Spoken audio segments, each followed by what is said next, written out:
Setelah melakukan seluruh aksinya tersebut, pelaku duduk menyilangkan kaki di kursi penumpang dengan santai sambil memegang rokok di tangan kirinya dan pisau di tangan kanannya.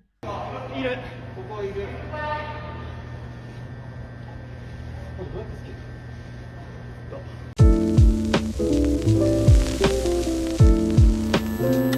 Selamat datang di Pengangguran FM.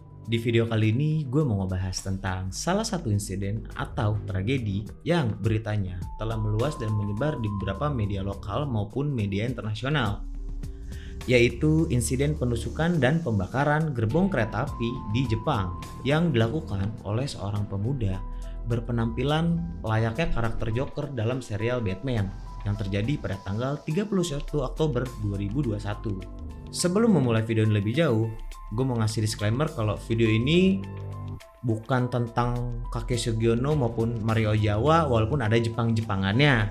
Silahkan cari di channel lain atau di tempat lain yang lo kemungkinan bisa dapetinnya.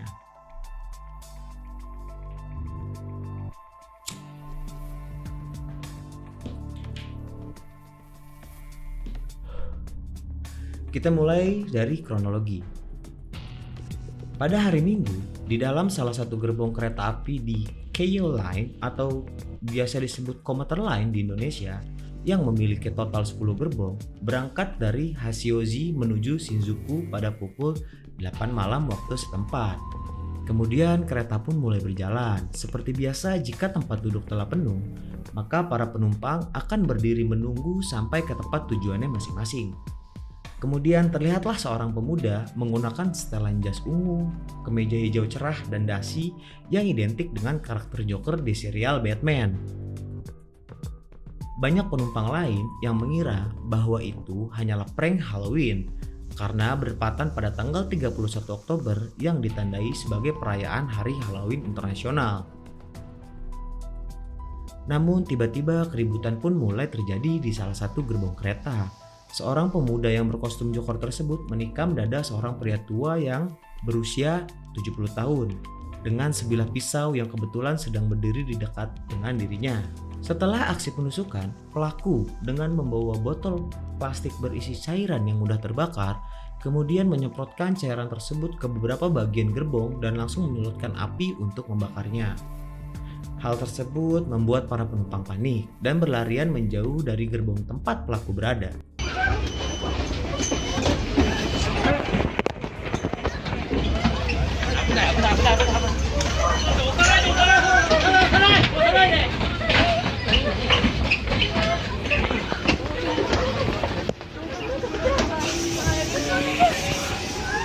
Kemudian api mulai membesar dan gerbong pun mulai dipenuhi asap. Kereta pun dengan terpaksa berhenti darurat di stasiun Kokurio.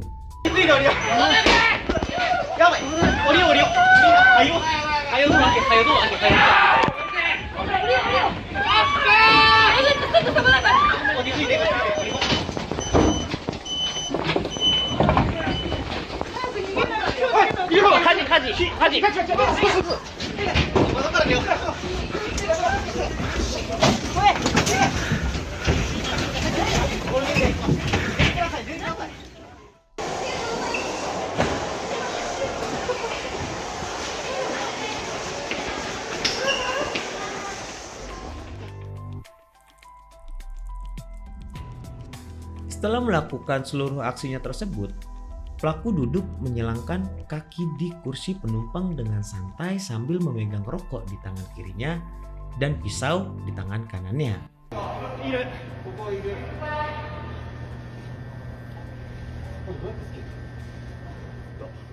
Lalu dengan sigap para petugas kepolisian mendatangi pelaku dan menangkapnya tanpa adanya perlawanan sedikit pun dari pelaku. Setelah dilakukan penangkapan, dalam keterangannya diketahui pelaku bernama Kyoto Hattori, berusia 24 tahun dan mengagumi sosok karakter Joker. Dalam aksinya, ia berhasil merusak beberapa fasilitas kereta dan melukai 17 korban akibat sayatan pisau miliknya. Kemudian ia juga mengaku jika dirinya memang memiliki niat untuk membunuh dan ingin mati ataupun dihukum mati karena merasa gagal dalam pekerjaan maupun pertemanannya. Ia juga menyesali aksinya karena gagal membunuh seorang pun. Coba kita lihat dari perspektif hukum sebab akibat. Kenapa ia melakukan hal itu? Sesuai pengakuannya bahwa ia pengen mati ataupun dihukum mati karena pelaku merasa gagal dalam pekerjaannya dan pertemanannya. Mungkin aja dia di PHK dari kerjaannya dan belum punya rencana buat dapat kerjaan atau rezeki lain supaya dia bisa survive hidup di dunia. Mungkin aja ini terjadi dalam jangka waktu yang lama gitu. Jadi udah numpuk sampai dimana pelaku ngerasa depresi berat yang akhirnya mikir untuk mengakhiri hidupnya, tapi dengan cara yang keren. Dalam hal ini mungkin aja dia ngikutin salah satu scene di film Joker.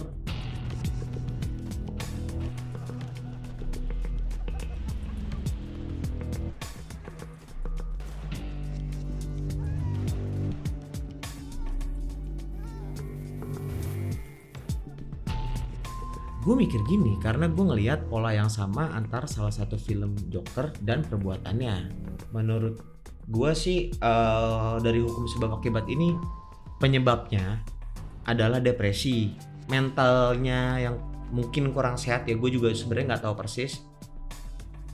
Tapi akibatnya dia bisa ngebakar dan ngelukain kurang lebih 17 orang dalam satu waktu. Sekarang gue mau masuk ke dalam aturan pidana. Karena gue belum tahu dan gue belum paham aturan pidana yang berlaku di negara Jepang. Jadi gue pengen mengimajinasikan kalau tragedi itu terjadi di Indonesia.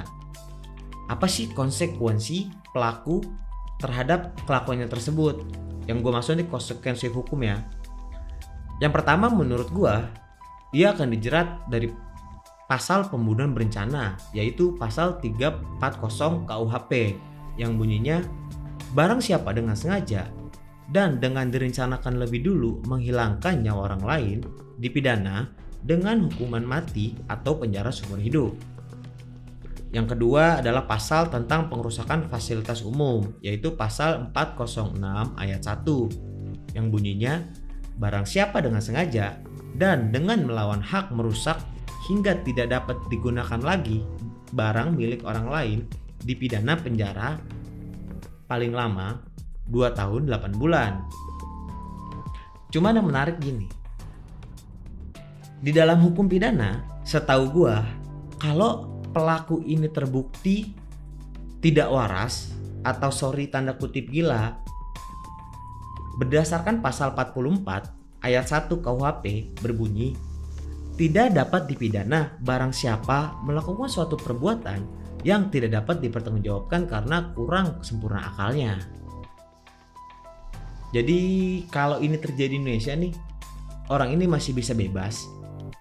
Pelaku ini nih, pelaku pembakaran kereta ini dan yang melukai 17 orang ini masih bisa bebas kalau dia bisa membuktikan kalau dirinya gila.